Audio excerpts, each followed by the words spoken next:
Okay, so welcome everybody. Now that counter ended a little bit quicker than I anticipated. Nonetheless, hello to you, and welcome to yet another beautiful music production live stream. Today is the 4th of July, Saturday. Greetings to the US of A, to your holiday.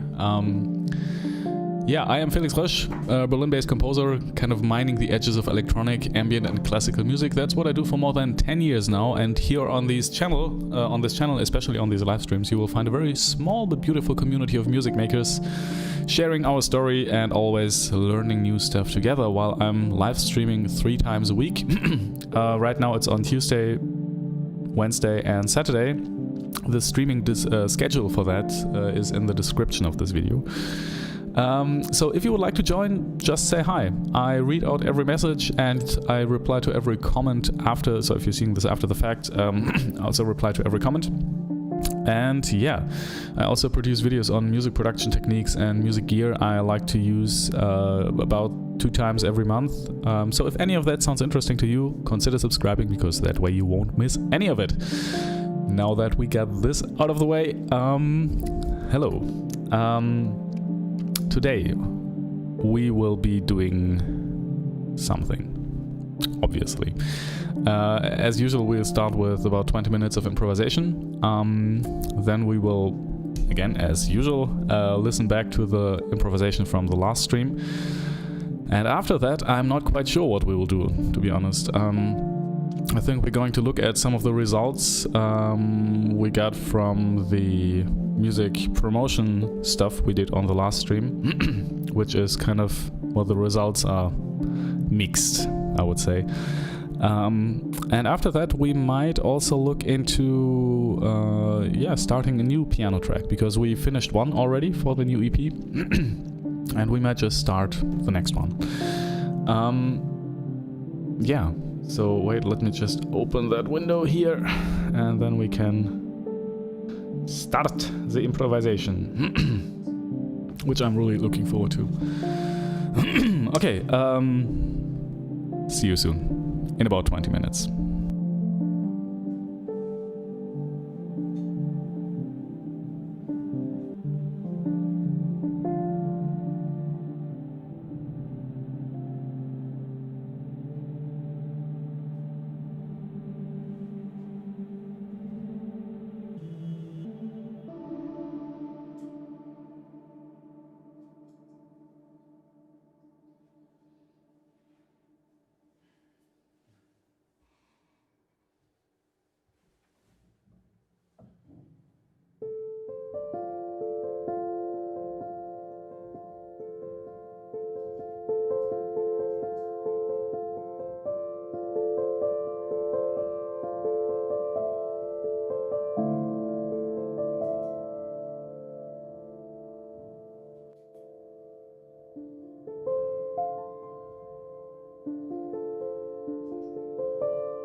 Okay, I think that's it for now.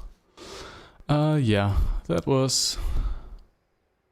I don't know how this was. By the way, thanks to our latest subscriber, Pablo Limorte. Hello to you. I hope you're getting something out of these streams and out of this channel. Now, what am I going to do now? Let's have a look at the screen first. Yeah. I will save that as the improv from the 4th of July. And I think next we'll listen back to the improv from the last stream, which was on Wednesday. Yeah, and see if there's anything good in there. And if there is, we can make something out of that. Okay, but first I'll go to the toilet, because I need to pee. I'll be right back.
Now,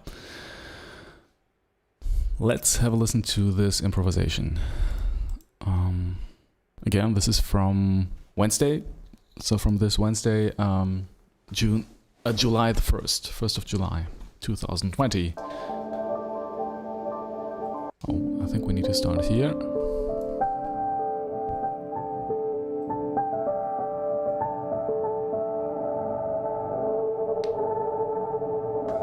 I'm still a little bit tired. It's not too early here in Germany right now, but it's like 10:30 a.m. And yeah, I didn't sleep that well.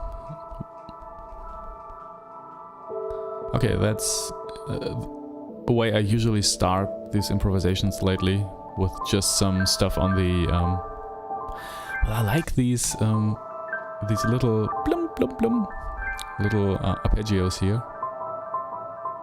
and I think this is basically the delay on the mood pedal.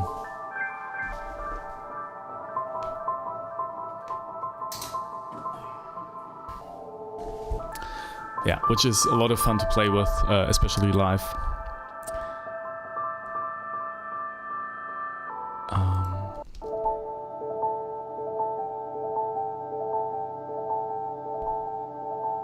Yeah, and I think I was just playing around with the mood pedal.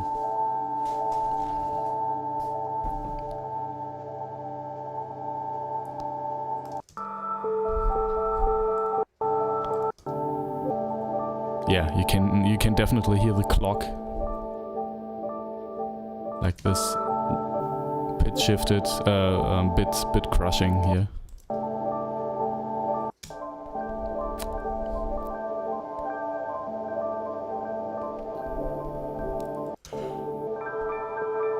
Okay, and I recorded that loop. I remember.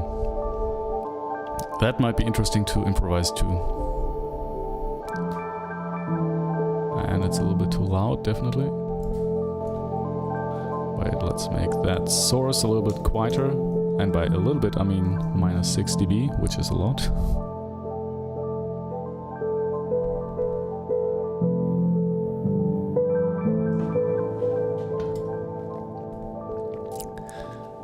Okay.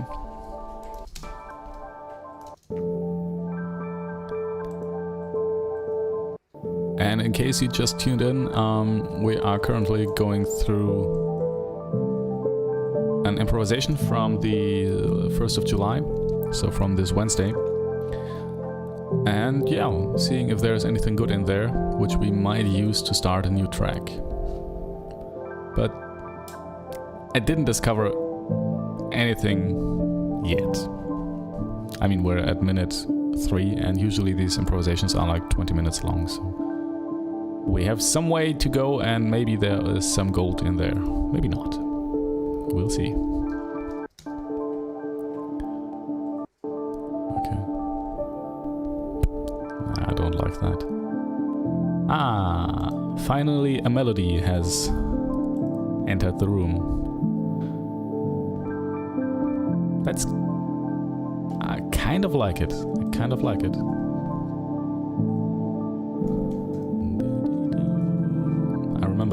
I remember playing this.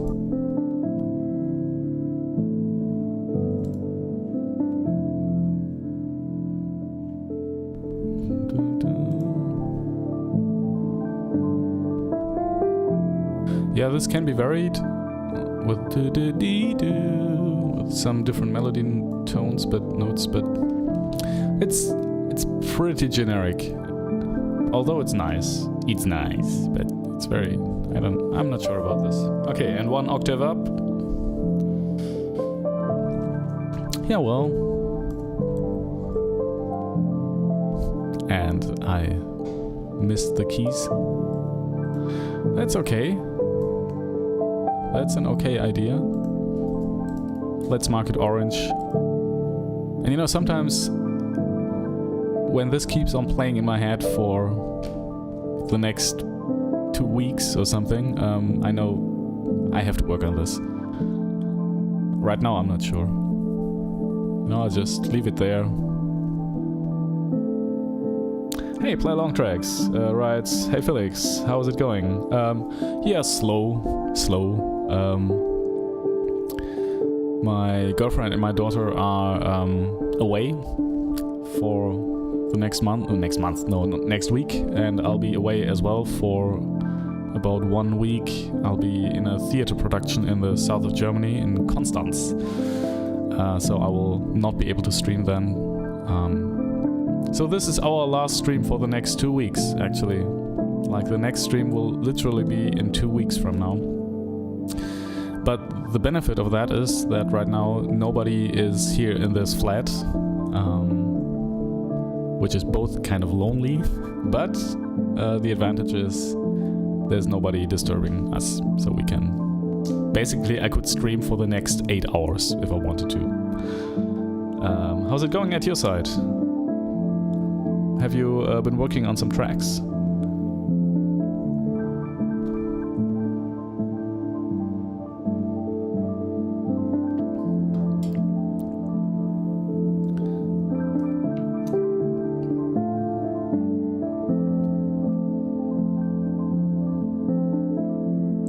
I just have to close the... Yeah, okay. Well, this idea is kind of... Okay, and then I'm trying to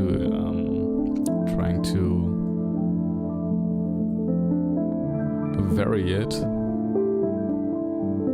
and to make it more interesting, but I don't know, this whole thing consists of... That's everything, basically, and the rest is... Yeah, well, still evolving.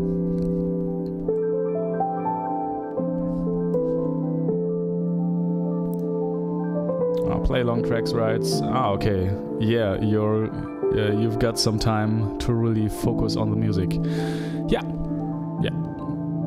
which is like both nice, and I guess in 1 week I will be, I don't know, a wreck because I didn't leave. Honestly, I will take a train to like an 8-hour train ride tomorrow to Konstanz in the very south of Germany, where I will be working for 1 week on a theater project.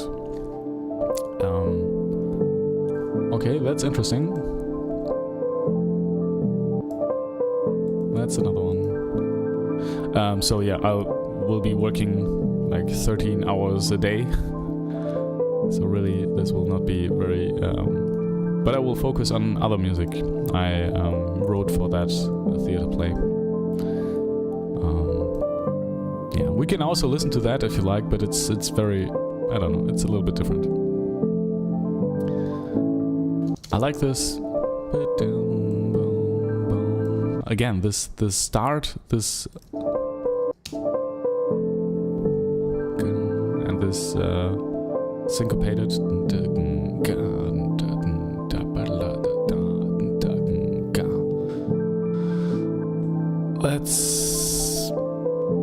I mean, that goes well with this.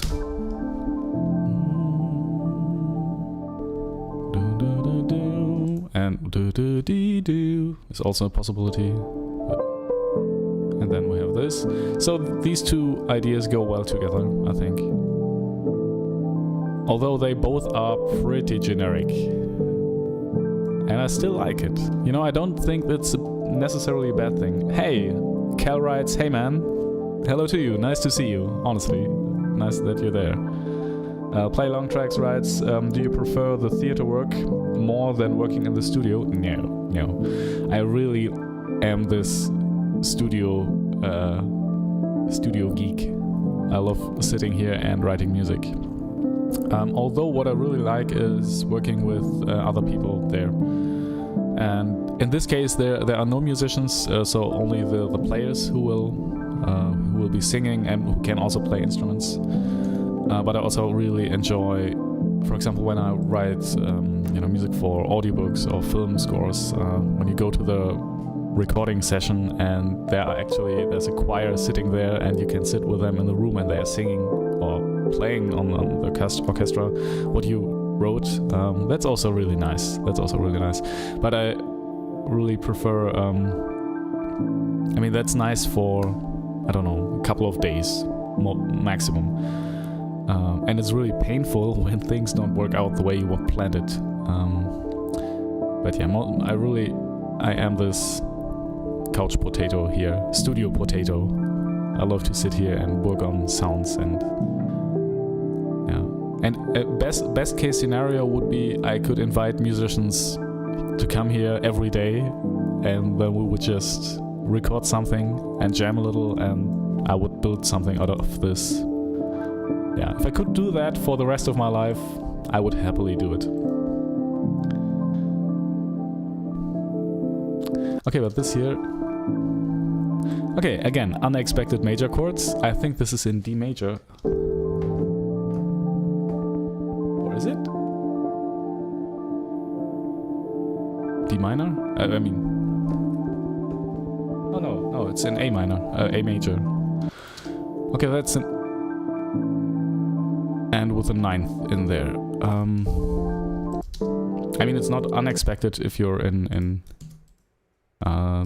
D minor or D major to have a major chord in there, because that's basically the dominant. So if there's one chord that traditionally would go well with the D minor or D major scale, it would be that. Although here this feels more like it modulates to A minor, A major.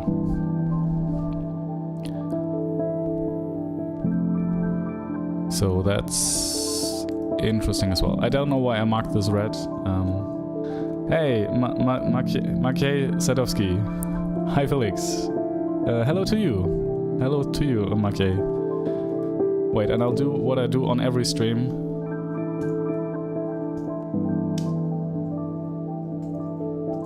Because I just can't remember. Pronounce names. The following pronunciation is brought to you by... Yes. Maciej. Hello, Maciej. Nice to see you. Kyle writes, so this will be the last stream for a while. Yeah, for exactly 2 weeks. The next stream will be on... wait, don't let me lie. On the 18th. On the 18th of July. So in exactly 2 weeks.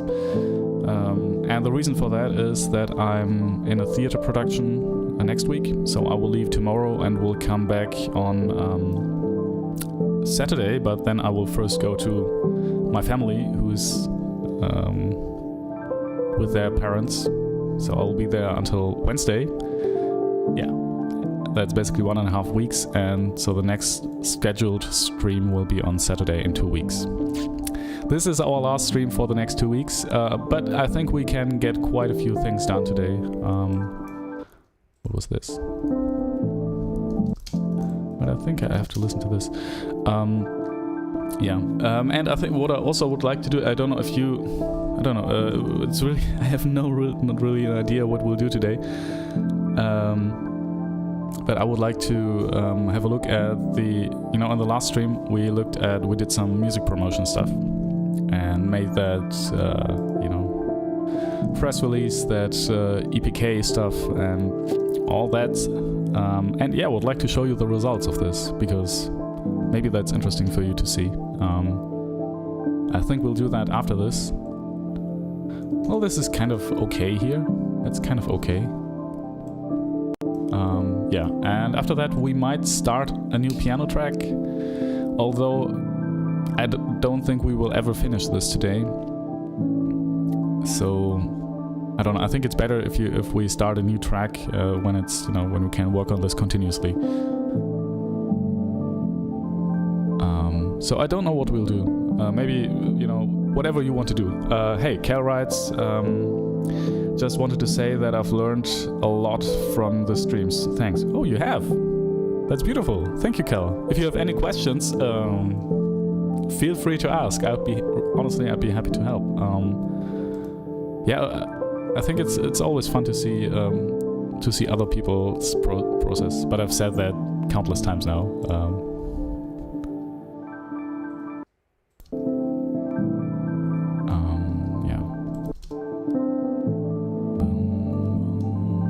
But hey, I will be back on July 18th. July 18th. Yeah, July 18th, 10 a.m. Basically like today, just in 2 weeks.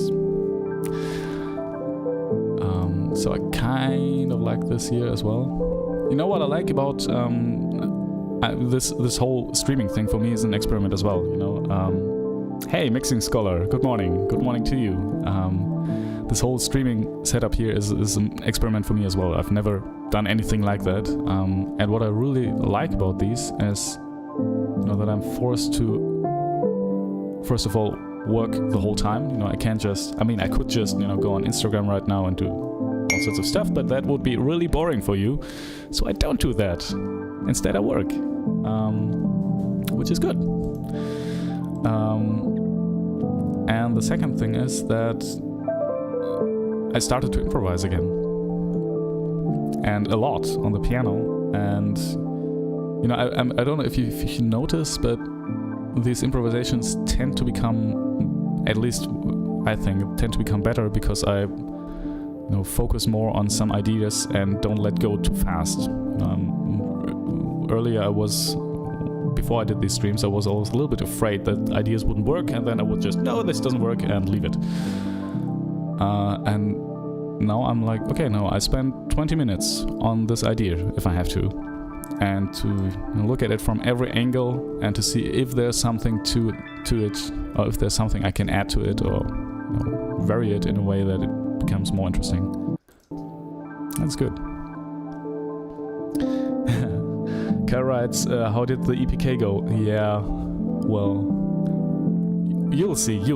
I mean, this is improvisation is still like 11, yeah, like 10 minutes to go, and then I will show you.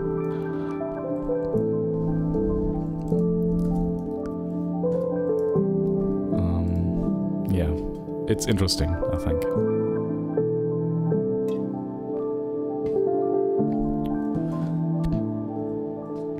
Okay, well, this idea is okay. I don't know if this is a red idea. No, it's not. Mixing Scholar writes, sometimes I spend like 2 hours on one guitar riff. I'm a bit of a perfectionist. Yeah, yeah, you do? Okay. Yeah, I'm really, that's good. Actually, I think that's, I mean, sometimes it's better to just get it about 90% done or 80%, and I mean, I don't know how it is with you, Mixing Scholar, but for me it's like the core idea is there right away. You know, it's not like well, let's say that like 60-70% of the idea is there, and then you could decide to spend more time making it better, and at the end you don't even know if it's better. You know, if you've spent 2 hours on one riff, and after 2 hours, is it really better than before? I don't know. Sometimes it is, sometimes it's not. But my default is here's this idea, and if it doesn't fly, it doesn't fly, and I go to the next idea. So, and you know, I tend to stop that with these streams, which is good. I mean, I would really be interested in what streaming your process would do for you, because for me it definitely changed the way I write music. Okay, and this loop in the background is interesting. Well, it sounds like a spaceship. Well, okay, maybe not. Kyle writes, I don't really see myself ever playing live. Whoa, you don't? Why? Ever playing live, so if I know it's going to be recorded forever, I want to make sure it's as good as it can be. Yeah, you know, I totally get that point. First of all, why not play live? That's so much fun. I mean, for me. So the question would be, why is it not fun for you? I mean, of course, things that work for me probably don't work for everybody, most likely. And I feel like the question, the thing is with this, to make it as good as it can be, is that there is no absolute good or bad. There's just it's really hard to. It's not like a task you have to finish, and you can say I wrote 2 pages now and wrote 5 sentences or whatever, and now it's not like that. It's basically art, and it's really there's no absolute there. So maybe the big question is who are you writing this for? Who are you making this for? And who decides if it's good or bad? And in the end, this will of course always be you.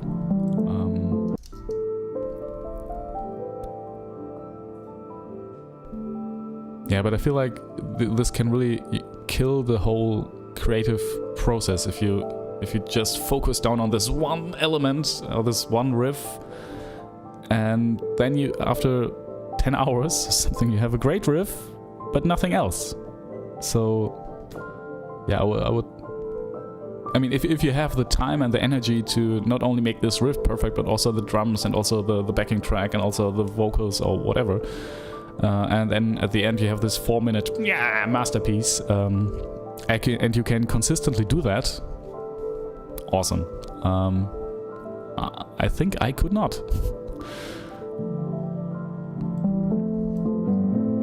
Mixing Scholar writes, yeah, I know what you mean, Cal. Okay, so you're okay.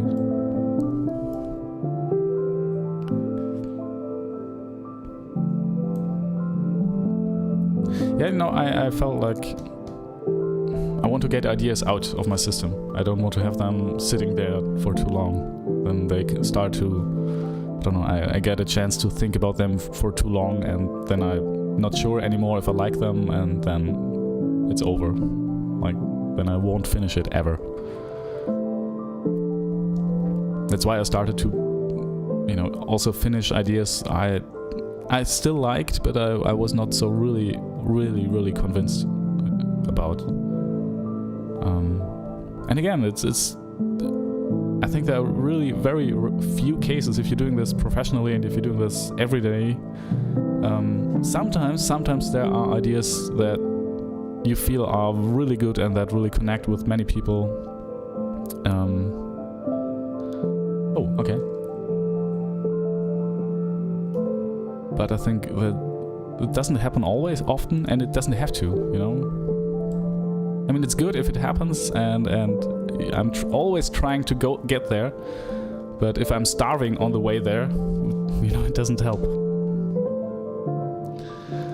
Cal writes, I was in a few bands that didn't work out well, but since going solo, everything flows better. Oh, that's good. That's good. If everybody has his her own process. I think it's because I've got control over the music. Yeah, of course. Control is great. It can also drive you insane and not let you finish anything, but I like this background thing here. This whole...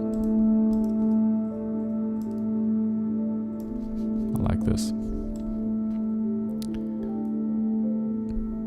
Sometimes it's also good, at least I found that it's great to not have too much control. Especially when you set the boundaries for an improvisation, for example. If you really define these well, not having control, I mean, you're still in control because you're setting the boundaries of what can happen, and but in my experience, it's sometimes also good to let go and to just have, for example, other people play something in the confines that you built, and that can be a beautiful thing, especially if they play their instruments well. But yeah, I definitely know how you feel playing in bands and not having total control over what's happening. I have been there. Play long tracks writes, there can be a lot of drama in bands, sometimes fun, mostly not. Yeah, but what I miss is being in a room. I mean, this is... Maybe you could argue I miss being 18 again, but honestly, I don't. That was a horrible time in my life. But what I miss is being in a room with 4 or 5 friends and just making really loud music, which goes all through your body and which you also really like, you know.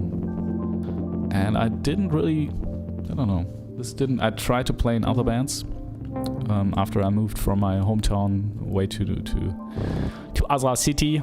Yeah, but it never really clicked again like that. Cal writes, exactly. I'm not sure if this is referring to Play Along Tracks comment on what I said, and I don't even know what I said anymore. No, I kind of know, but in any case, yeah.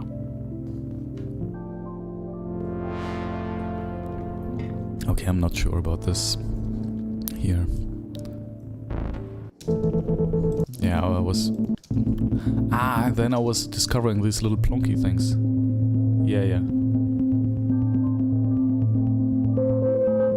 And it was distorting like hell. And it kind of reminds me of a... well, let's go here. I think I pushed down the volume on the camper. That's why it's not distorting anymore. And although this really reminds me of a Fortet song, I still like this. I still like this a lot, I think.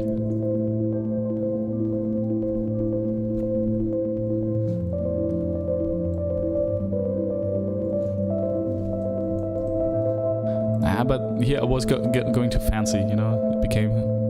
it's too fancy. The first idea was simpler, but it was distorted. Okay, wait, you know what I'll do? Just mark this thing here red. The whole thing.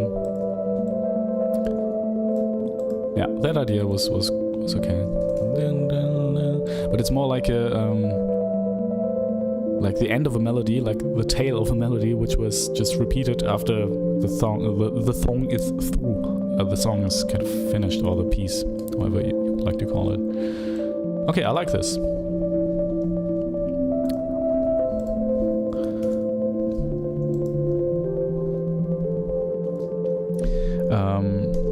Mixing Scholar writes, I remember playing terrible music, really drunk. Yeah, me too. Playing terrible music, really drunk, but it was a great time.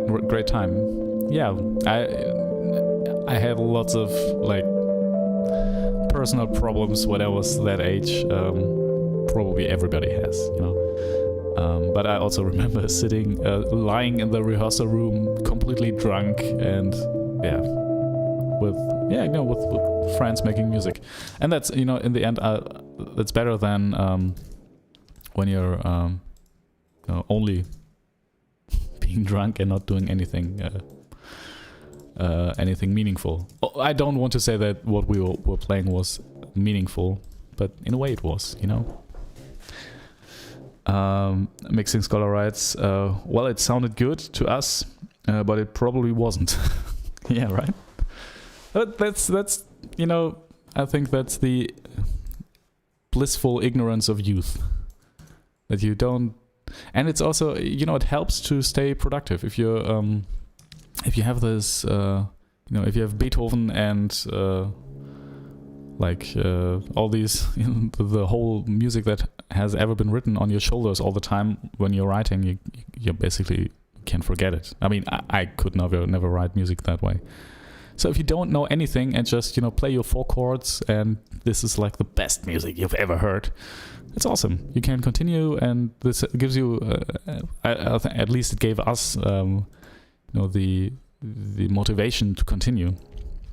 And it was, of course, this whole thing was also like a social thing. So we invited our friends to our concerts, and we organized concerts, and we're basically it's a social thing.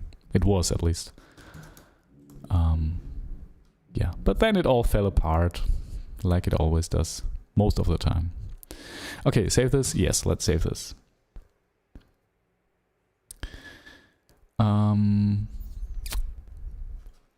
Okay. Now this is the improv from the 1st of July. It's our first July project, and I think I'm going to continue with these improvisations.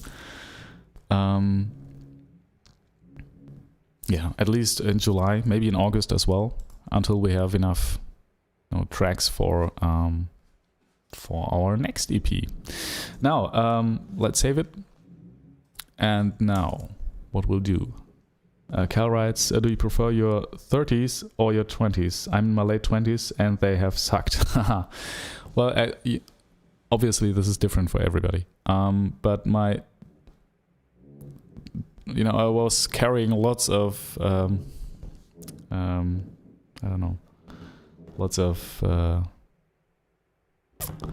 what's this called? Not traumata.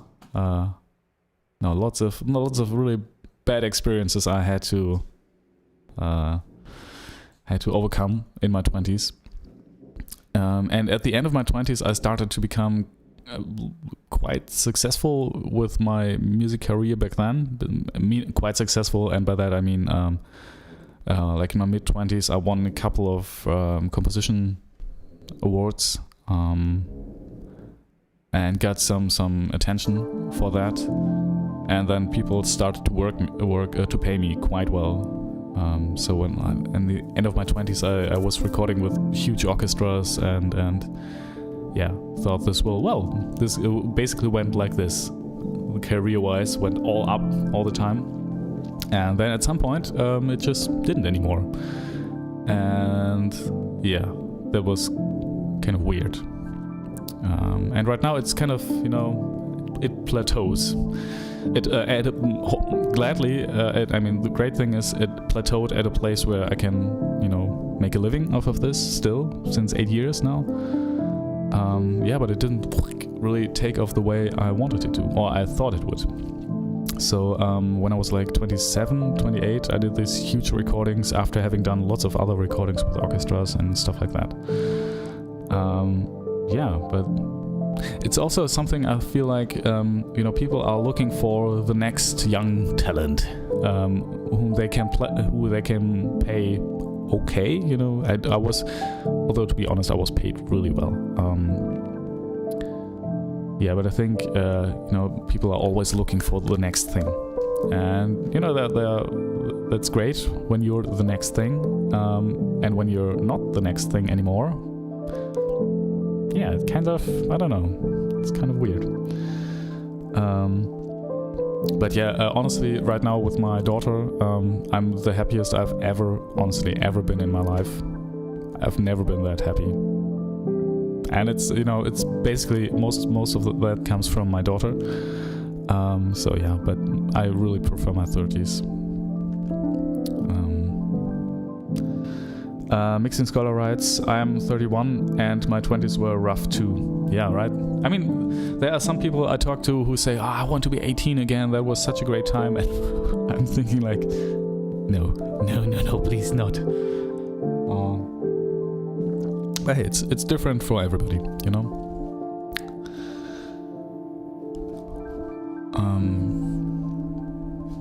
kind of like this here.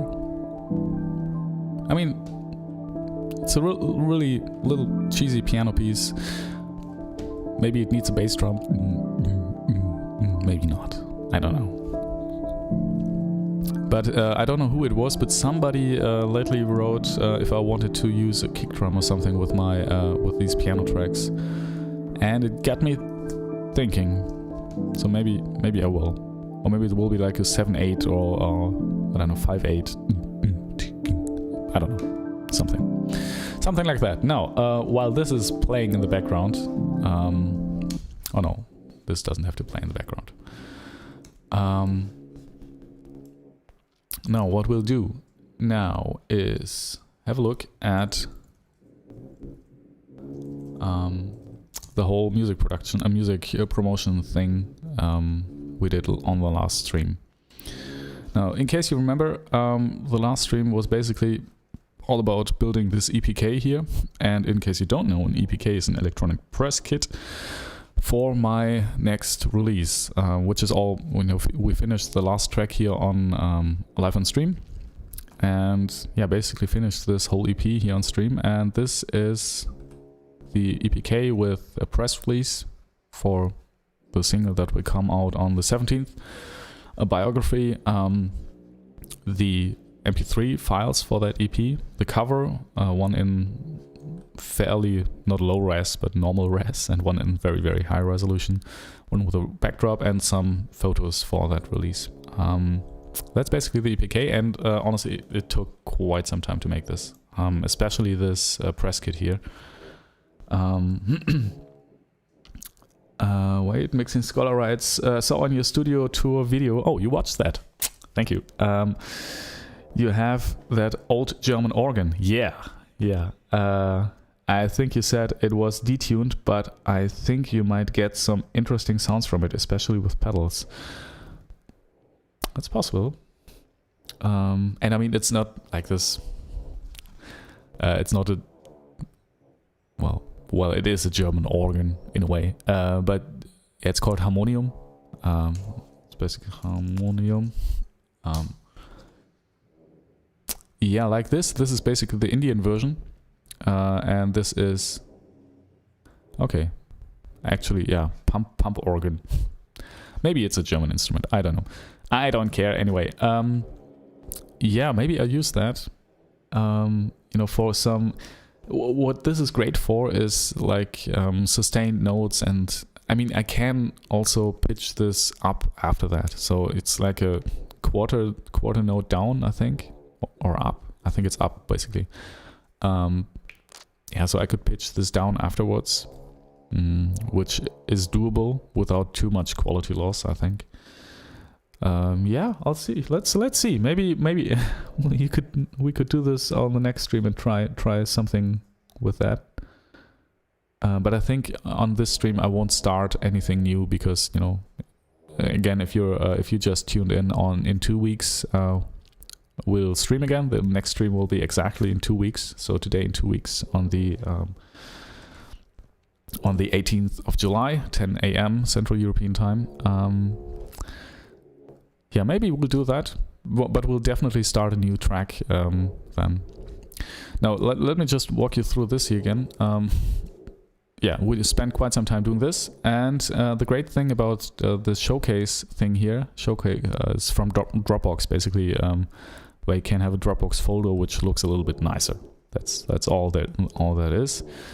And if I can, and you can get some. I don't know if you hear that. There's somebody renovating. That's also one reason why we don't record anything today. You get these statistics of how many times this has been downloaded or elements have been downloaded, and that's 24 times, which I saw and thought, well, that's good. Because, let me show you that as well. I have sent this to, I think, 28 blogs. So all in all, with Submit Hub and writing emails, it was around 50 blogs and playlisters I sent this to. So 5 visits, 1 view, and 24 downloads. But when you look at it a little bit closer, there was one person from the UK, one person from Glen Burnie, and that's also the person from Glen Burnie, and one from Fairfield. So that's basically out of 28 blogs I've sent this to, only 3 looked at it and 1 downloaded it. Like all the files. These 24 downloads are, I think, he downloaded or she downloaded all the files 2 times. So, yeah. Is this worth it? I don't know. And from the 28 emails I wrote to blogs, I got replies from 2 saying, yeah, great, we'll look into that. And the others didn't reply at all. So until now, I will write a new email next week and ask, hey, have you did you get my email? I would love you to review this EP. But yeah, I don't think they will ever reply. And then I would like to show you my Submit Hub campaign for this. Submit. because that might also be interesting. And you can decide for yourself if you think that's worth it or not. So this is here the Budgie Dolphin campaign, which basically just takes the material, all that material that's here in this EPK, and yeah, uses the same things. Here with the press release, just as a text file, and here's some information, some bio about me. And yeah, the thing is, wait, where can you see this? Campaigns there. I've sent this to 20 something blogs and playlisters, or I think 18, and 6 approved. So they are going to share this or write about this. And I think the best of them is the Rural Sounds, because they will write a blog post about this. They will review it and they will put it in a Spotify playlist. So we have the whole package. And then yeah, there's a big Instagram influencer who will use this as a. I also didn't know this was a thing. Who will use that single in a story. So he will put this single as music in a story as a shout out. And yeah, some background music in an Instagram story. I have no idea what this will do, but yeah. And the rest is basically just playlists which are between 200 and 700 followers. Calrite 6 approved. Nice. Yeah, I'm not sure about this. I don't know. I mean, you have to remember that these are premium credits, so I pay for these credits, and every time you send something to a blog or to whatever person there, it costs about 1 to 3 credits, and 1 credit is about like 80 cents maybe. So yeah, between €2 sometimes I pay to have them listen to that. And all in all, I sent this whole campaign cost me like €19, maybe €19, probably maybe 18, 19. So yeah, and I got 6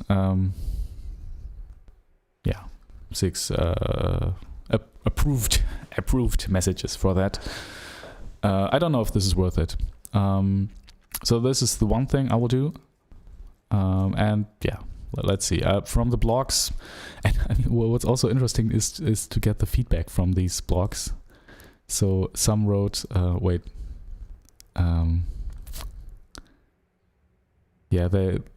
most of them are really nice. Like they are, hey, I like this, you're a good composer, but this kind of doesn't fit our style or something. But who was it? Someone wrote, I really felt bad after that. View all. Where is it? Stereo Fox.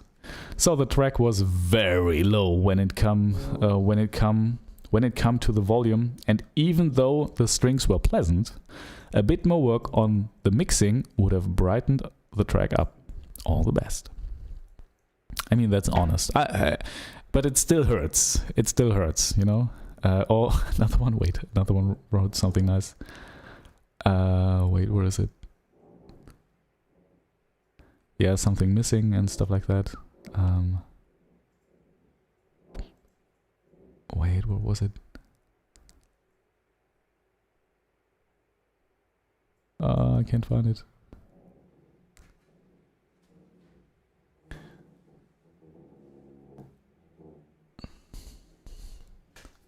Yeah, the feedback was, yeah, this is not avant-garde enough for us. I kind of heard as well. But, then again, this is if that's somebody telling you, giving you a true critique for your track. And that's, in the end, that's a good thing. Mixing Scholar writes, Submit Hub seems worth it. Yeah, I think there are tracks. I don't know. Honestly, I don't know. I think, if you look at my campaign here, with Becoming Ocean, which again is to date, this is my most successful song, or whatever how you would call it. I think it has by now here, Becoming Ocean has about 150. Whoa. You can probably hear this, right? And this campaign was really, really frustrating because that's how it looked. Wait, where is it? Here. 2 campaigns, and I only received rejections. And sent it to 17 responses. 2 didn't reply, and all 17 said, no, we don't like this, we won't share it. And still, it got onto an official Spotify playlist. So, I don't know, I wouldn't necessarily give too much about if it works or not. If it works, great. If it doesn't work, hey, all right. And another thing, that's the third thing I will use as a marketing tool in this is I will actually take the money I made from, wait, I can show you that, DistroKid, yes, bank. I will actually take the money I made, which is, right now it's 400 something euros, dollars probably, and if the money from this month comes in, it will be about around 500 euros, and spend these 500 euros on advertisements on Instagram, because I saw lots of really good reviews on the return of investment on these, because you basically return of investment. But if you that's something Instagram and Facebook are doing right now. They are completely squeezing and killing the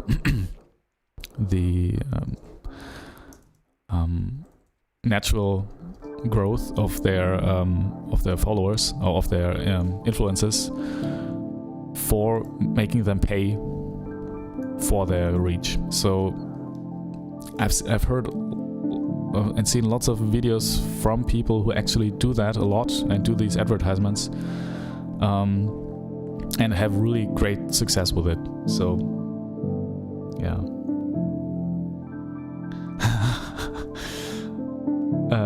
Cal writes, as Mixing Scholar writes, I thought the volume was fine. Yeah, it is quiet because it's kind of mastered to this minus 14 LUFS, so it comes in pretty quiet. But I don't think that's a bad thing.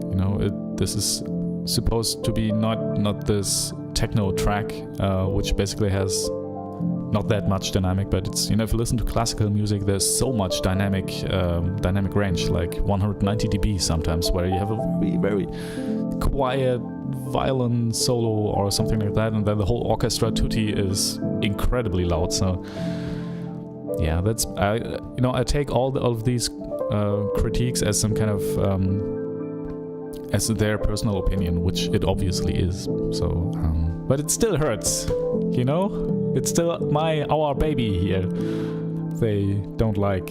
So yeah, but that only tells you that it's worth something to you, and that's good. If it doesn't hurt, you're doing something wrong when you get rejections. Carl writes, wasn't it meant to be low in some parts? Yes, exactly. Yeah. Carl writes as well, wow, the construction cutting through your walls. Yeah, they are. And they just started today, so maybe it's a good thing that we won't stream for 2 weeks now, because I really hope they are done by then. Yeah, but that's another thing. And wait, hey, let me show you. You have to tell me what you think about this. I just finished the ad I will be running on Instagram and on Facebook stories and all that stuff, which will look like this. And this is a blog that will write this review. And if you're wondering, that's my blog. So I'm writing this review to at least have one blog that writes exactly what I want. Yeah, that's it. 15 seconds. And I'm targeting fans of Max Richter and Johan Jonsson, and people who will have Spotify, as well as people who are in some main areas where these are very. It's about wait. Let me show you that as well, because I'm just discovering that the Facebook Ads Manager, where you can basically have this campaign. No, not that. Go back. This I meant. Yeah, and there you can. And I don't even think that you have to spend as much as I will spend here. But yeah.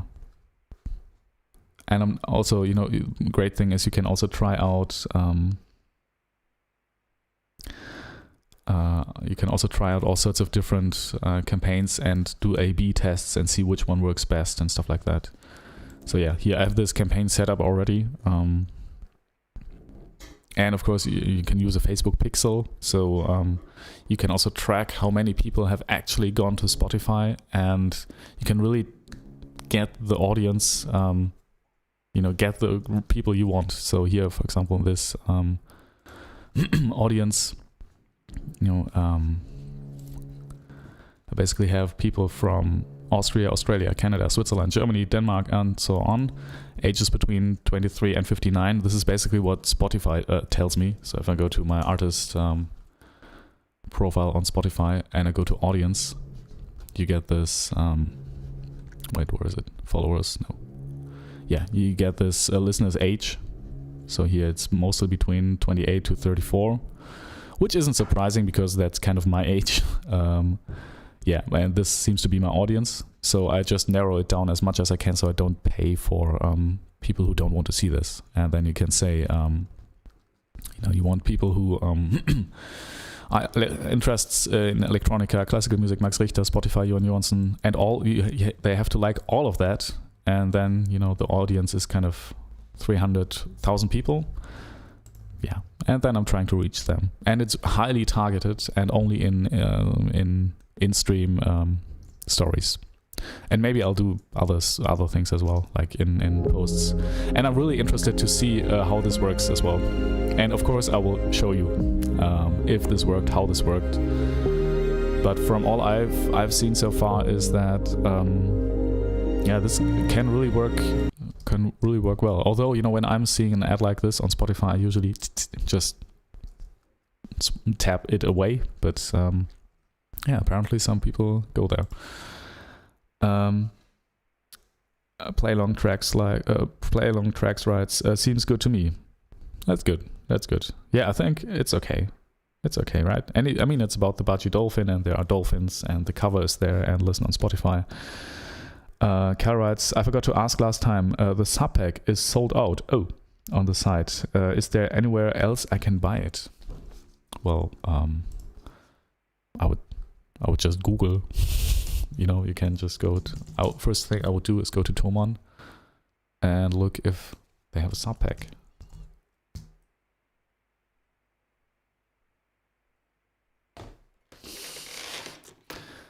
And okay, no, they don't. So sorry. But hey, it's not necessarily, it's not an essential gear piece. But yeah, it's good. It's good to have. I don't know. Actually, I bought this on their website, actually. So, sub pack with C. There's a new version, of course. Yeah, here.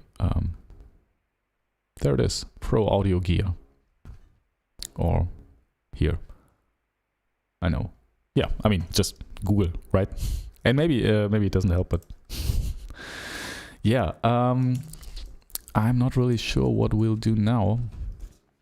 One thing we can do is go through the improvisations and listen back to the best of files and see what we will be working on next.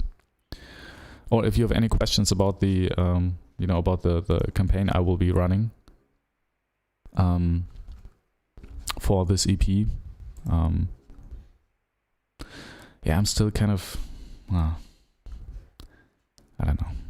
I'm honestly not sure if this was worth it here, and I'm really excited on how this ad campaign here will be doing. If this will be have a really big impact on my followers on not Instagram, on Spotify. And yeah, I've added the photo here and new photos here. I will update my biography, of course. I have to, I think. And yeah, I also your song has been pitched to our editors. So here, that's basically also a part of the press release I used as a description, as a pitch for this.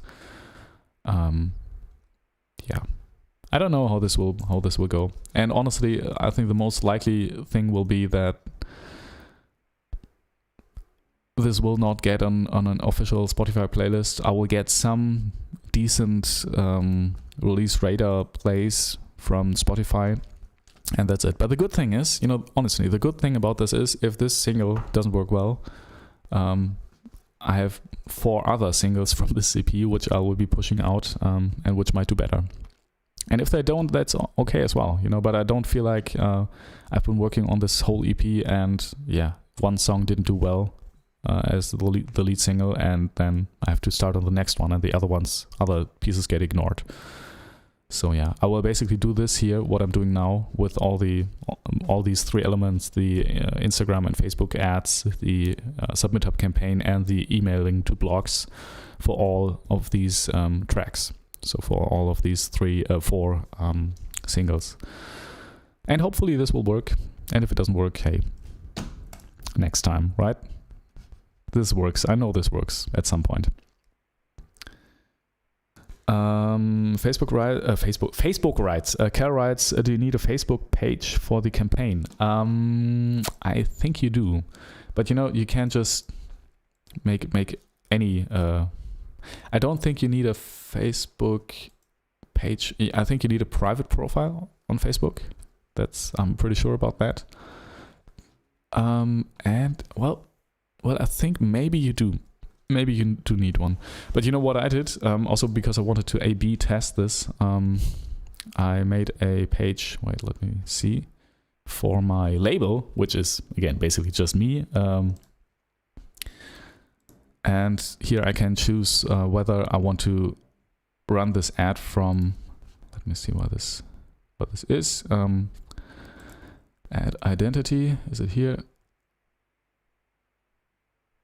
Yeah, right. So right now I've selected Silent Green Records.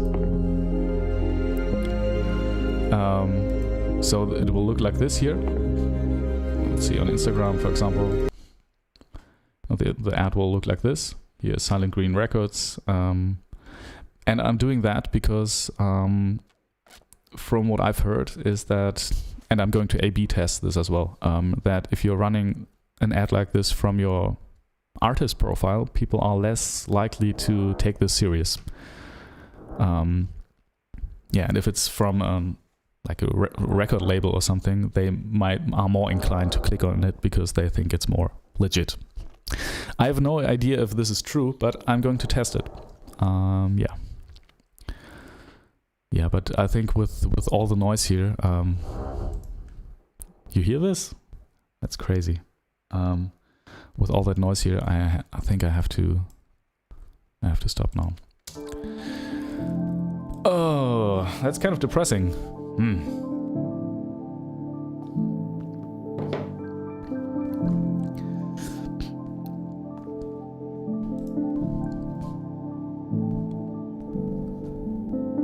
I kind of like this. You know what we'll do? We'll just switch off all the other microphones right now, so we don't hear this horrible noise in the background, and just listen back to some of the improvisations. And that will be the rest of the stream, I think. And if you have any questions, or if you want to add anything, I will. We can just chat a little, right? So in case you just joined, and there seems to be somebody who just joined, we sadly, because there are construction works going on here right now, below this flat, we can't really record anything today. But what we can still do is I mean, this I like this. I kind of like this. What we can still do is listen back to the improvisations, like the best of files, and see if there's anything good in there.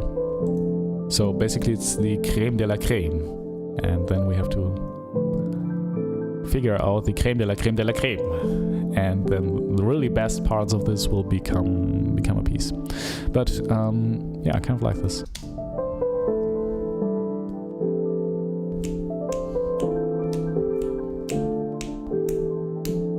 I also like that it's really irregular here.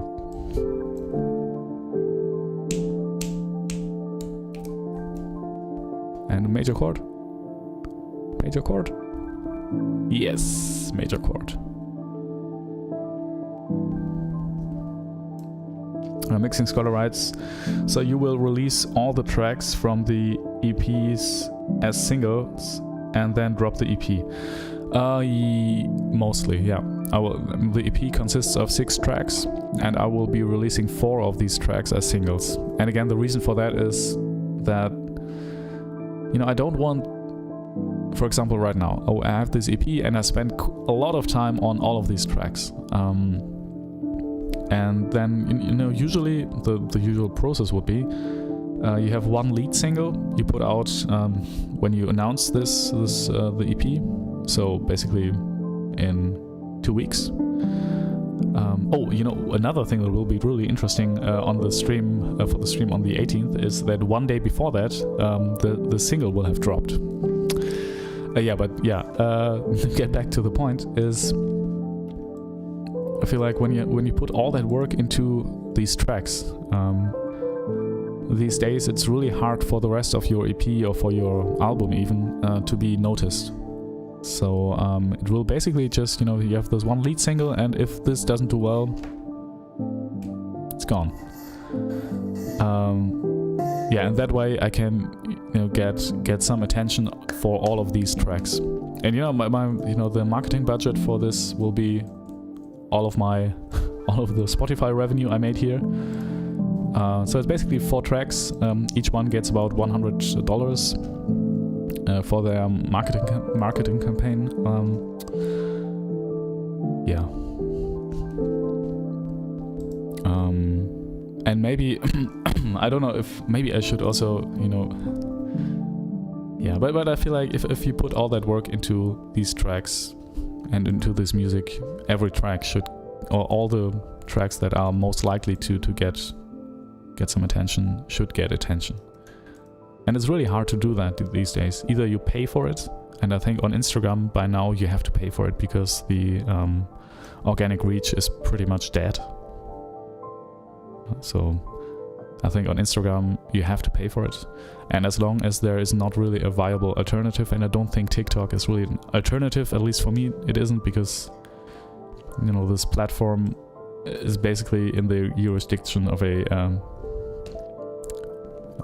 authoritarian dictatorship, and I don't want to support that. So yeah, TikTok is out of the question for me, and then I'm left with Instagram, and there you have to pay. That's how it is right now. Yeah. And with SubmitHub, I don't know. But it's, you know, I think these blog features are not necessarily great to get an audience, but they are great to, you know, leave a small legacy online, because then, you know, when you do this, when you release 3 EPs every year, and you have, with each EP you have like 2-4 whatever blog posts reviewing these, you know, you're kind of slowly building a presence there. So and also Spotify monitors these, so it's not like they don't mind if they see you've been mentioned in a couple of blogs with your releases. If you get good save rates, yeah, you're more likely to appear on these big playlists. Mixing Scholar writes, would you consider a full-length album again, or is it not a good idea for reaching large audiences? Yeah, it's not a good idea, at least from what I've heard and from what I've tried. And I mean, you know, it really depends. If you have this 20-song album and you put out 20 singles, you can basically have a marketing campaign running for a whole year or even more. It's fine. I just think that if you put out 20 songs with one album and you don't... I like this one here. I like this actually. The songs need... There's so much noise and so much going on and so many people releasing music that if you don't, either spend money or a lot of time, but most probably money, on getting people to see this, it will get lost. I think. I don't know. That's, judging from my experience. And I would be... It really depends. Well, I wouldn't... To get to your question, Mixing Scholar. Sorry, not Mixing Scholar, but... Mixing Scholar. To get to your question. It really depends on what you want to do. So what is your aim with this? Do you want to reach people? Because if you do, I think I would never release an album the classical way. So just have a lead single and promote that and then promote the album and that's it. I wouldn't do that anymore. But again, if you have 20 tracks on there and you promote 20 singles, why not, right? That's something I could see myself doing, but then again, I don't know, I think it's also important to release constantly and not be away for 2 years on a hiatus in your studio and nobody hears from you and then suddenly, poof, I have a new album. Nobody will care because there's no audience anymore. At least if you're like a small artist like me or like you, if you're a big band, it will be different. The rules are different. Play along tracks, right? So if you want to release an album, say 12 tracks, would you release the best songs as singles first? Yes, of course. Traditionally, I think it went like that you had like 12 songs on an album, and first you would probably have a lead. You would have one single that would lead the whole marketing campaign, and that's the best song. I like this improvisation actually. You would have like the best song and that leads the marketing campaign, and the best case scenario is you announce the new album and then with it you release that EP. So people, that's another thing I've learned. Something that's important, I think, is that people can, when you get their attention. For example, when I post that cover, and I will be posting that maybe, I don't know, I will be posting that soon, or I'll have this EP announcement. I want them to be able to click on something. I want them to be able to already hear something. So that's the reason why I'm waiting with this official. It's kind of already here in these, but right now here you're in the machine room of that huge marketing campaign. But when I will announce the release of that EP and when it comes out and all that stuff, there already is a single out that people can listen to. So once I have their attention, I can immediately say, okay, now please go to Spotify and listen to that first single of it, which I think is a good idea. But yeah, that's the traditional way, I think. And then some people started to release 2 singles. And I think in this day and age, the best thing you can do is, that's what some people will tell you is that you should only release singles. You shouldn't release an EP or anything anymore, because of that, what I just told you, because the things will just get drowned in a sea of other people screaming, hey, look at my music, no, my music, no, my... So, with releasing singles, that might also work, but then again, on the other hand, a single doesn't tell as much about you as an artist as any other thing will. If you make a whole EP, that is really a statement about you as an artist. You can show all sorts of different sides of your sound, of what interests you, and really tell a story, and you can't do that with singles. So what I figured was, hey, I want to do kind of a mix of this, and I just release an EP where I can have all sorts of different sides and tell a story. Yeah, and still release that as an EP at the end. So the EP release itself will be kind of, yeah, and here's also all that stuff together in one EP.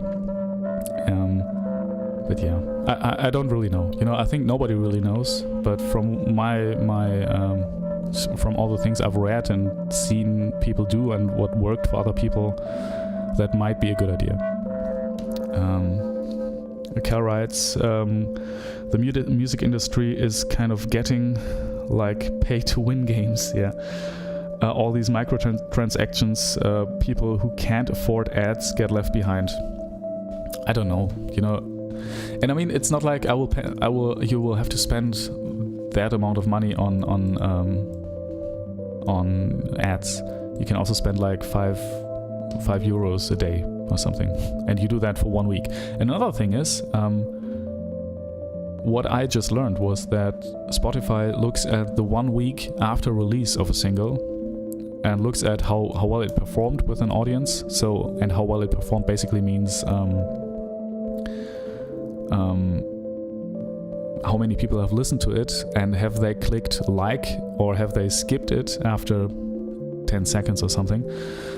So if you have lots of people listening to it all the way through, even listening second time or a third time, and also liking it, so saving it, that's the best scenario. And I want to target these people, and I only run this ad campaign for every single for 1 week, so that Spotify, you know, can judge with a very highly specified audience, which I try to get from Instagram to Spotify, if this is worth putting out on their release radar playlists. And these are algorithmically designed. So if you have like 7 days times 5, you spend like 35 euros on promotion for one single. And I think, I mean, depending on how much money you have available, that's okay. I mean, you can do that. And again, I'm not even sure if this works, right? So there are other people doing it completely differently. I like this here. And maybe you can also grow organically if you post a lot on Instagram, and on Instagram it's not only about posting, actually, it's about commenting. So looking up hashtags that are relevant to you and posting there. And honestly, what I did, wait, I can show you that as well, was really, I mean, that's kind of, it's a secret, but I will tell you. Wait, what I did was, no, not here. Look up all the hashtags that are relevant, for me at least, and then do something horrible. Where is it? Can't find it. Okay, basically I can't find it right now. But what I did was make a list with all the hashtags that are relevant and try to comment on each of these hashtags on 10 posts, which had, and on Instagram I'm not talking about on the main page of that hashtag, but on the just recent posts. So many posts that have like 1 like, 2 likes, 1 comment, no comments. And if there's good comment, good content, and people I kind of, you know, was interested in, I just commented like, hey, that's a beautiful cover, how did you do that? Something like that. And you do that on 10 posts in one hashtag, and you do that on 10 hashtags, so you're writing 100 comments every day, and you get about 6, 7, 8, 9 new followers. Yeah. That was how I grew on Instagram, and then at some point that was the only way I could grow. You know, I could post stuff and I could do hashtag research, hashtag whatever. Nothing worked really. The only thing that really worked was writing and commenting and interacting with these people. But that's a lot of work, you know. I did that like 2 hours, 3 hours every day, but it worked. You know, it worked. I could actually get new followers that way, and actually find people who I liked, like Pablo Ortega, for example. I found him that way, and we just met like a week ago. I think we met here in Berlin, and there are many beautiful connections with people I met there. But yeah, that was the only way I could grow. And now I'm thinking, hey, I can't spend 3 hours every day doing that. So yeah.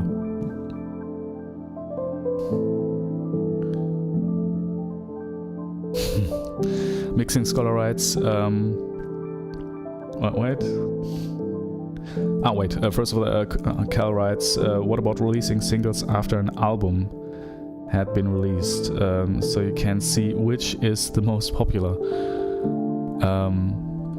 Yeah, you could do that, but I would figure if your audience isn't big enough, and even if it's pretty big, probably the first song of that album will have the most plays because it's the first song, and then but you know the good thing about this day and age is that you can try everything.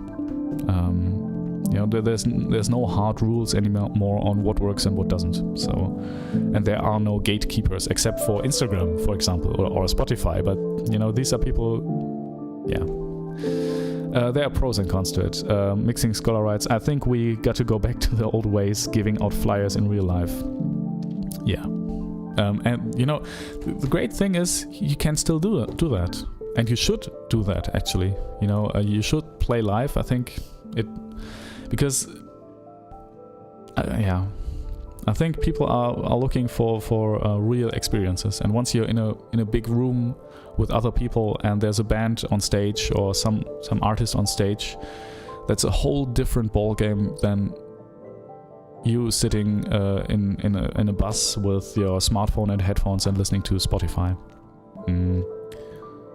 Yeah.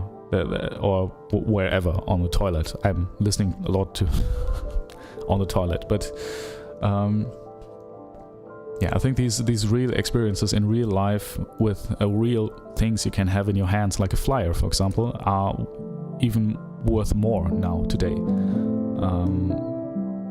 So I think that's something you should still do, depending on what your style is and what your audience is. And with this kind of music, I think I would have to play live, and I would have to design a live show and look for venues that might be interested in playing that. And you know, I couldn't go to a EDM festival with this and have, even if they invited me, like there's a stage next door where it's and I'm playing this, so it doesn't work.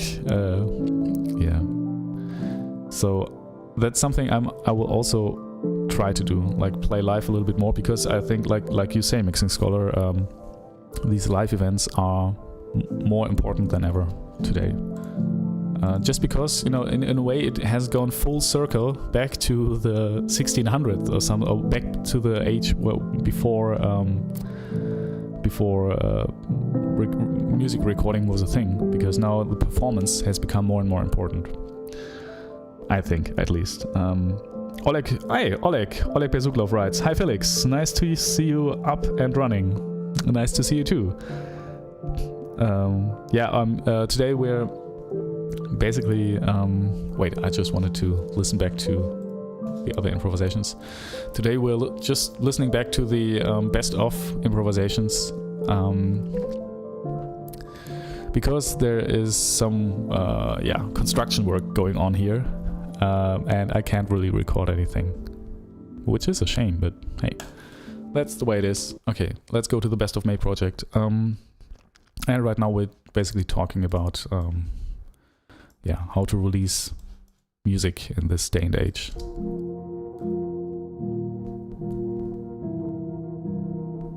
Okay, and I kind of like this already. Mixing Scholar writes, how would you go about playing your material live? That's a really good question. I think it's difficult, because some things that work live don't work in the studio, and some things that work awesome in the studio don't work live at all. And I'm not only talking about having, you know, sound-wise, having the same instrumentation and putting that on stage, but just use like real instruments. Also talking about the music itself. There are some elements. Oh, I kind of like this as well. Well, this doesn't work. I can't listen back to the Best of May project and just like everything. And so I think I would go about this.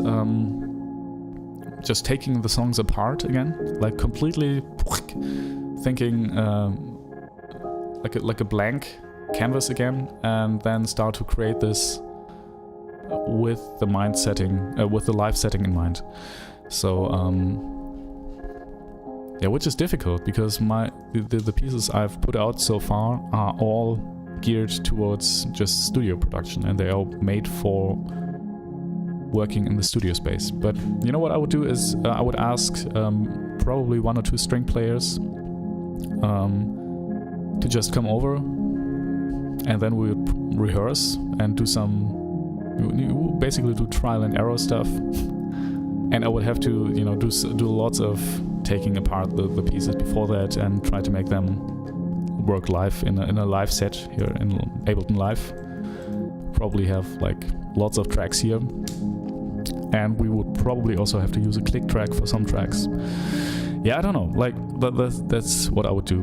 But again, I think the things that work live very often are very different from the things that work in the studio. Oleg Bezuglov writes, me, yeah, please. I would, Oleg, I would love to, honestly. Yeah. And if you're ever in Berlin, let's do it. But I think right now you're like 5 million miles away. Yeah. And you know, yeah, I would really be interested in how all of this works live. And I mean, in Berlin there are so many venues. Although I don't know if there are any more after the Corona thing. Which is sad, by the way. But Oleg writes. Oleg writes lots of. Oh wait, I missed all your comments. Oleg writes, but nonetheless, music recording field will continue to grow and live performances will decline. Oleg, you really? You think so? I'm not sure. I mean, you're probably also judging from experience. So, and you're by far the more experienced live player. So, I'm taking your word for it. But why? Why do you think so? Because I feel like people actually want to have these real experiences and to you know, see their favorite bands live. And I mean, for example, on Spotify, it makes it so easy to, for example, if I go here, I don't know, maybe if here's concerts, I don't know, you have this concerts section here. Spotify makes it so easy to, you know, remind you, hey, there's an artist you like in your region, or coming to your region and playing a concert there. So, I don't know. My experience, my feeling was that these live concerts become more and more important. But if you're saying this, maybe you're right. I don't know. And Oleg writes, it's sort of inevitable with the course of economy and globalization and the virus. Carl writes, it's true. Yeah, that's true. Oleg writes, Mimi. Oleg writes, cool, who knows? Maybe I'll be passing by soon. Yeah, and if you're passing by soon, the least we can do is just, you know, meet. And with Pablo, for example, we just met here in Berlin. And because I had to take care of my daughter at that time, we went to the playground. And yeah, we just, you know, looked after my daughter while she was running around and talked about 3 hours about music and life, which was fun, you know, and we could definitely do that in any case. Okay, I think this was a track. Comment here, I like this. Okay. Yeah, it's kind of a little bit, I don't know, background music. Okay. Oleg writes, because economically it's not profitable to sustain big ensemble. Okay, yeah. It's not profitable to sustain big ensemble groups, plus tickets are expensive. Yeah. Okay, okay, you're talking about big orchestras and stuff like that. Yeah, it's really expensive. I mean, in Germany you still have lots of there's lots of help from the government for these institutions. So and also subsidized tickets. So you can go to a concert for €3, €5 or something. If you're a student, at least.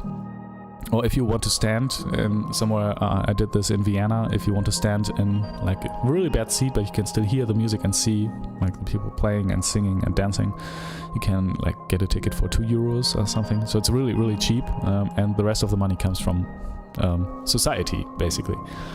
And I think it's really different in the US, because there it's mostly, if you want to go to a concert, you have to.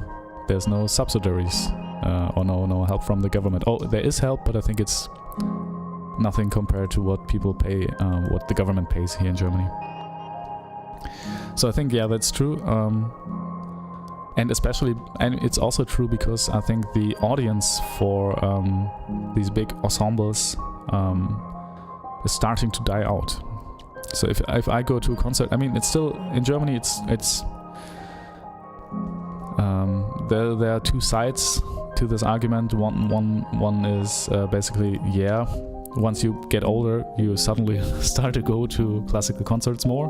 That's why people are old at classical concerts, which I think is maybe less true than the argument that it's a cultural thing that an older generation grew up with, and at least fewer and fewer younger people tend to appreciate, which is sad. I really think this is sad. And that's also the reason why I think it's a good idea to have a community pay, collectively via tax money fund these orchestras.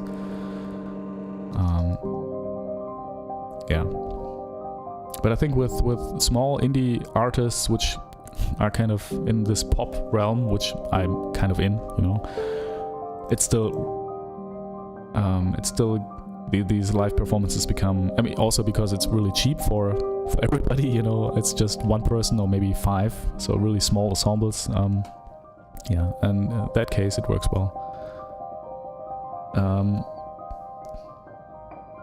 Oleg writes, most people would go to spend their $10 in a movie theater, where tickets for a classical concert in New York can cost anywhere from between $500 and $200. Well, I mean, don't get me wrong. In Germany, you can also go to a concert and pay a lot of money for all the best seats. But I feel like most of the time they also make sure that you can go to a concert for €5 or something. And I mean, there are, for example, here in the Berlin Philharmonic, there are concerts which are for free. Every Tuesday you can go there and they are playing for free. You can just go there. And in Cologne as well, with a very good orchestra, the WDR Symphony Orchestra, whom I've worked with, by the way. I'm still very proud of that. They also do these concerts, they're called lunch concerts, where you can just go on your lunch break, sit in the symphony hall and just listen to 1 hour or half an hour of classical, beautiful music, while they are basically rehearsing. But most of the time it feels like a concert. So I think that's also great for, just having people go there and get in touch with this type of music, which I really like. Oleg writes, nice, yes, in the US it's very expensive. Yeah, but there's also a good side to this, because I feel like by having to be profitable, new music that is written in the United States, especially in this contemporary realm, is, I feel, more interesting, much more interesting. I would rather listen to 10 hours of Andrew Norman or John Luther Adams, or John Adams for that matter, than what's like the biggest names in German contemporary classical, probably Wolfgang Riem. I mean, it's interesting music, but I don't know, it doesn't connect with me. And I feel like the fact that there is an audience, a big audience that large concert halls and music providers have to cater to, is actually a good thing in this sense. But yeah, it's expensive and not many people can afford it. Mixing scholar rights, I might be wrong, but I think the only place orchestras are growing is in the entertainment industry, movies, TV shows. Really? I thought from what I had seen is that many people tend to not use orchestras anymore because there are sample libraries and there are these huge libraries where you can just go and buy music to use in your film or in your whatever, and they are quite cheap compared to recording a real orchestra. So from my experience in the whole film industry right now, people tend to rather use library music, or composers tend to use libraries for making for writing film music rather than recording a real orchestra. But Oleg writes, true, but even for you make your way into a career through recordings, not live shows. Well, that's true in a way, which would be true for most of us soon, in my opinion, unless you are a big name. Yes, but but I feel like I got into this industry while this part was already in decline. So this whole film music thing, I think at least in Germany, it's really, there are so many people wanting to do this that the prices have just plummeted. So if you're lucky and if you're one of the top 100 here in Germany at least, you can make a really decent living. But if you're not, it's really hard. Oleg writes, mixing scholar, you are right. However, with the development of the music production and evolution of VSTs, the necessity in expensive orchestras is also steadily declining. Yeah, I think so too. And Oleg writes, for instance, I don't recall a single TV show out of the really big franchises that employed real orchestras. Yeah, well,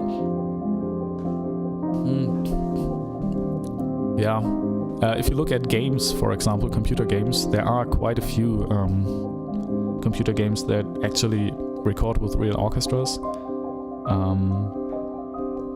But I also feel like this is kind of not really, it's not growing, at least. I think it's also, as you say, it's with all these plugins, and I also have these plugins here, right? If there's somebody coming to me, hey, I want an orchestra, but I don't have any money, I can say, okay, we have libraries and they are not even remotely close to what an orchestra can do, but they kind of sound similar. It's a little bit like McDonald's. Like McDonald's gets the job done.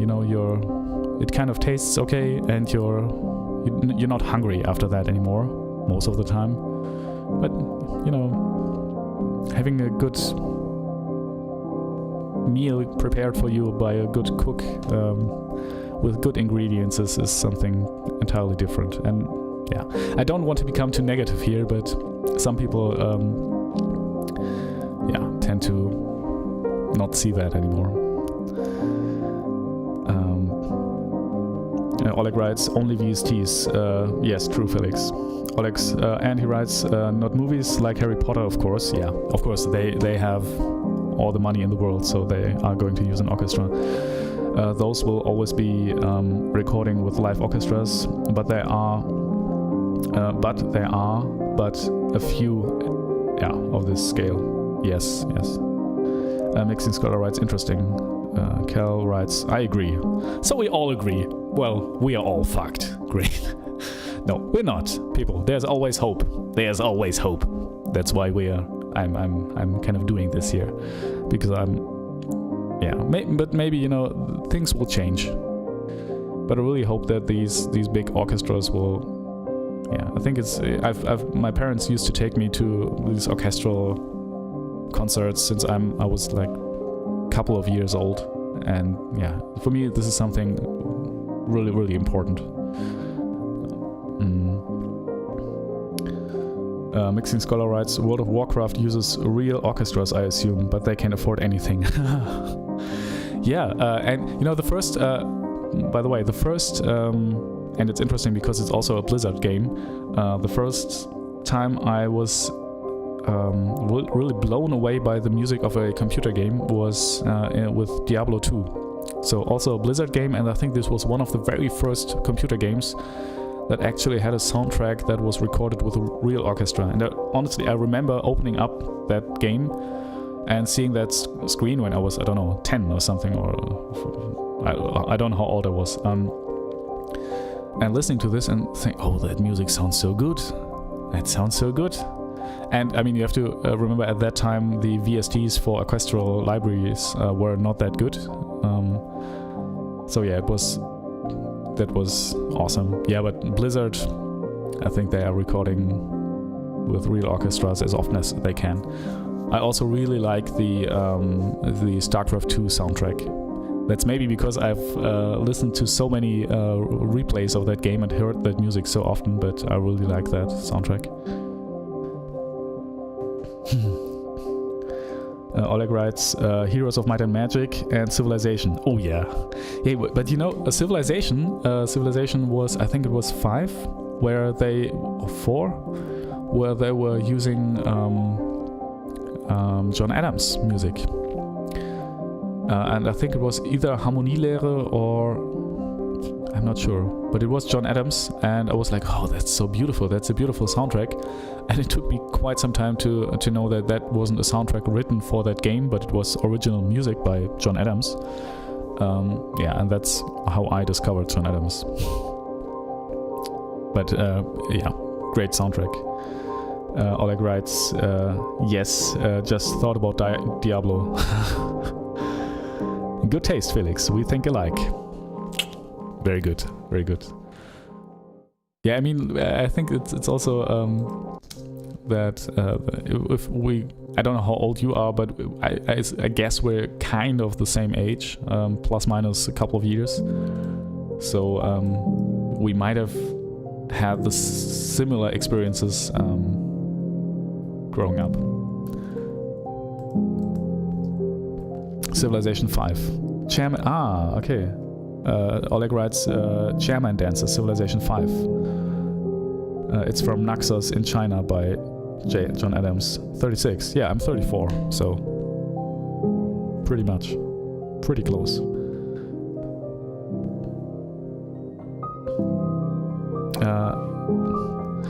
Mixing Scholar writes, what's your favorite soundtrack? Favorite music soundtrack? That's difficult. Well, there are some soundtracks that have seriously influenced me, and I think the most important one was American Beauty by Thomas Newman, because that was the moment when I remember sitting in the cinema and thinking, whoa, okay, that music is actually, I mean, that film is also good, but that music is really, you know, that was the first moment I thought, hey, film music is not that boring. Oh, it can be pretty interesting, because before that I also thought it's always this generic not neoclassical, but this late romantic orchestral sound which you kind of know, and have heard countless times. And that was the first time I thought, well, film music can actually be really, really interesting.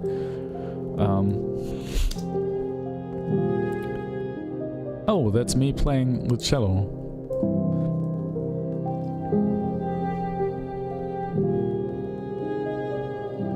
Well, okay.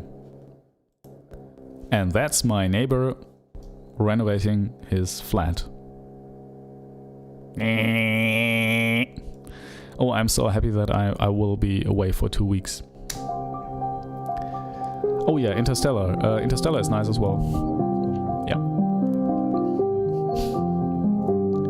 Nixon. Yeah, right. Oleg writes Nixon on China. I think it's in China, right?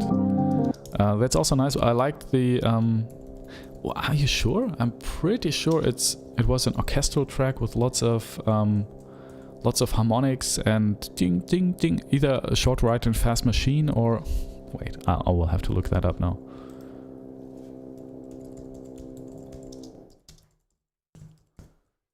Well, let's ask Google. Google knows everything. Um, yo.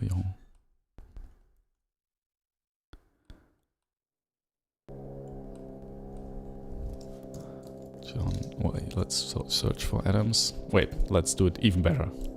Let's search for soundtrack John Adams. I'm pretty sure it was.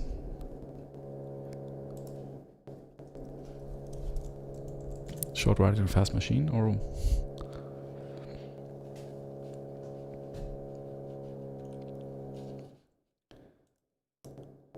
here. Oh, it was quite okay. Yeah. Shaker loops. The chairman dances. Okay, you know, Oleg, we both were right. They just used a lot of pieces from him. Yeah, modern age background music. That's it. Shaker loops. I love this. I think I have the score for all of these pieces here. Harmonielehre, I have the score here in paper form. Shaker loops. Okay, these I don't have, but yeah. Oh well, people, I need to go to the toilet, and I think this stream is about to end soon, because I can't concentrate with that in the background. I don't know if you hear it. Wait, if you can't, I will make it louder.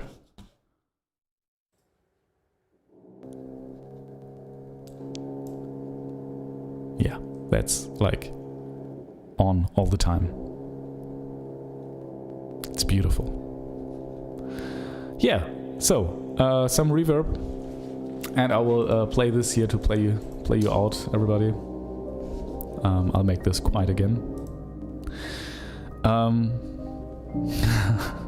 Oleg writes, high five. I love chairman dances. Yeah, I like all these John Adams pieces from like the 70s to 80s he wrote. I'm really a big fan of these. I played it at least 3 times at the concerts. Oh, that's nice. Yeah, of course. That must be so much fun. That's the reason why I really envy all the people who play the violin or any instrument that you can play in an orchestra. I mean, it's not like you can't play the piano in an orchestra, and with John Adams he also has this great piano parts in his orchestral compositions, but yeah. I mean, if you're playing the violin, you can basically play in any orchestra. I mean, potentially, you know, because there is so much literature and almost all of it uses violence in one or another way. Oleg writes, a very tricky part, by the way. Rhythms are tricky. I have to count like crazy. Yeah, I imagine. I would love to listen to look at that right now. Yeah, but all this minimal music where there's so much repetition and I'm not really familiar with that piece, but I'm thinking when you have to play tick for 20 bars, then it's really easy to get lost and thinking you're in bar, like, I don't know, but I you know what I mean, right? You know what I mean. You need a good conductor and not rely on your the person sitting next to you to be counting correctly. Yeah, people, I think I'm going to end the stream now. I will be the next stream will be on July 18th, so today in 2 weeks. And that's because I have to work at the theater. I have to go to the south of Germany, to a beautiful city named Konstanz, and there I will be working in a theater production. And after that we will have some small holiday with the family. So yeah, I will be back in 2 weeks, and then we will continue working on that piano EP. And hey, thank you everybody who has been there today. Play long tracks. Play long tracks, right? I got too many goals. I know that. You just have to cut down on the goals and just use 2 of them or something. Okay, wait. Okay, alright. I will still answer these questions. Cal writes, do you have any goals to achieve for the rest of this year? Yeah, I want to have this piano EP finished so that we can start a marketing campaign to have it out on Piano Day 2021. So 2021 Piano Day. So on the 29th of March, or around that date, that EP we're working on right now should be released, or the first single or something like that. Yeah, so, and I think for that to happen, we would have to have it close to finish this year. So that's one of the things I would like to have done. Ideally with I would also love to work with other musicians again, because I felt like as soon as Oleg, for example, came in on the Budgie Dolphin project from the next EP that will come out, it immediately got more interesting. And yeah, I feel like I need to cooperate more with people. So I will get back to you, Oleg. You will hear from me. I promise. Play long tracks writes, I got too many goals. Yeah, but another goal is just to be working on this career every day, if I can, or as much as I can. You know, with a little daughter I have to take care of. It's getting more and more difficult. But yeah, that's another goal. I think that's the most important one. Oleg writes, yes, not only for that. In that piece, all of the rhythms are slightly different. Oh no. So you are on high alert all the time. But that's good, right? High alert. As a player, it's better than sleeping and waiting for your... I mean, you're not a percussion player who have to wait for 200 bars sometimes. Oleg writes, nice, we'll miss you, Felix. Are you taking your daughter with you? No, she's my daughter is with my girlfriend, and they are with their parents on a beautiful farm in their hometown. So they will have a great time. I'm pretty sure they will have a great time. I will miss them, but they will miss me too, perhaps a little bit. Mixing Scholar writes, alright, see you next time. Yeah, see you next time. Play Long Tracks writes, okay, see you in 2 weeks. Have fun. Cal writes, take care, Felix. See you, Mystical Physics. Oh no, I missed the stream. Yes, you did. So sorry, but you can watch it back. And by the way, if any of you would like to support me just a little bit, hit that like button. You wouldn't believe how much this helps. Oleg writes, the dolphin part was great. It was like, yeah, right. All 8 notes of it. Yeah. We need to try something again. I really like your music. Thank you. Thank you, everybody. Yeah, thank you, everybody, for joining today. Mixing Scholar, Play Long Tracks, Maciej, Sadowski, Cal. Who did I miss? Did I miss anybody? Mystical Physics, of course. Oleg. Yeah, thank you all for being here. It was a pleasure streaming for you. And like I said, the next stream will be on the 18th of July, so today in 2 weeks. And then we will be working on a new piano track, I promise. And until then, see you soon. Stay safe. Yeah. See you soon.